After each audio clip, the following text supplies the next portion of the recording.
Okay, let's try to understand the last two lines of the poem, that is a couplet.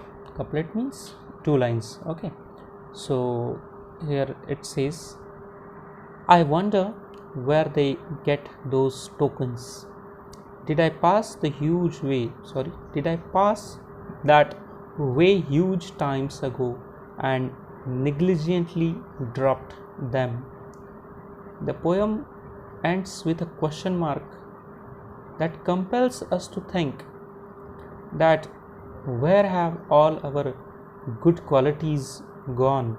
Being human beings, where have had we lost all our goodness? Okay, he these lines are self-introspecting ones.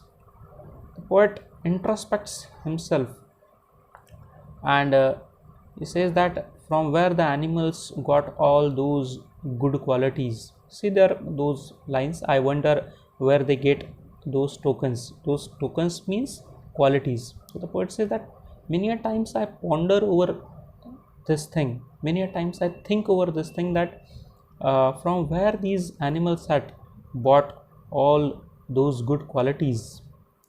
But then he further questions himself that where had these all good qualities from humans gone? Have they lost it all, or have they dropped it somewhere in the past?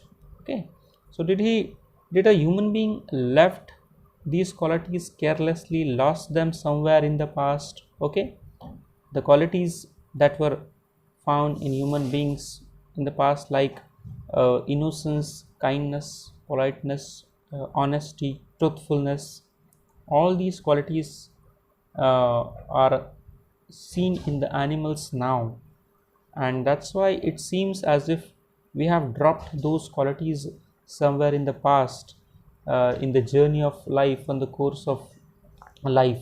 We had dropped those qualities somewhere in the past. He wonders, he thinks that uh, humans may have lost these qualities, and they have been passed on to the animals, and that's how it is possible thing that now we could see all these animals, all these qualities in human beings, in animals, sorry.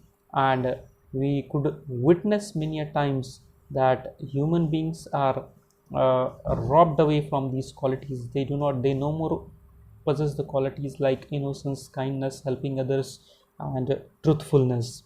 So the poem ends with a question, that where have human beings dropped all these qualities? Is it out of their negligence that they have dropped their qualities somewhere on the path of life in the past, or is it just that all these qualities have lost from human beings with the passing time, and now they have been passed to animals? The poem ends on this note. In the next slide, I'm sharing all the poetic devices used in the poem.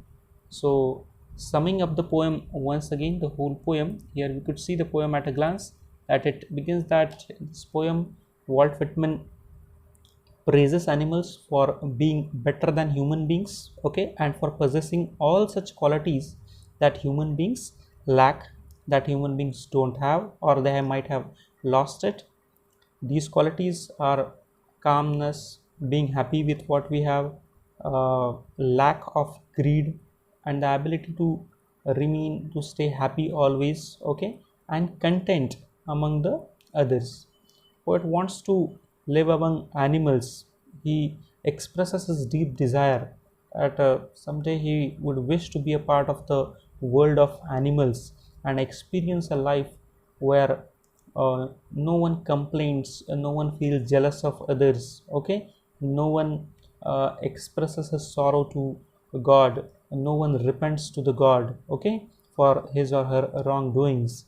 The most important theme of the poem is that in their world they do not make any false praisings to others, nor do they bow at the feet of others, because their world, in their world, everything, everyone is equal. Okay, so that is the central idea of the poem.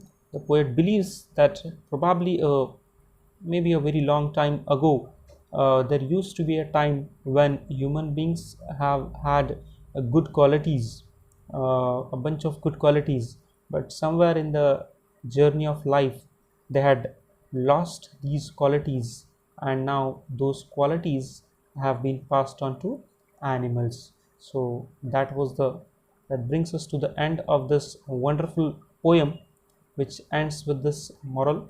uh, Thank you so much for watching.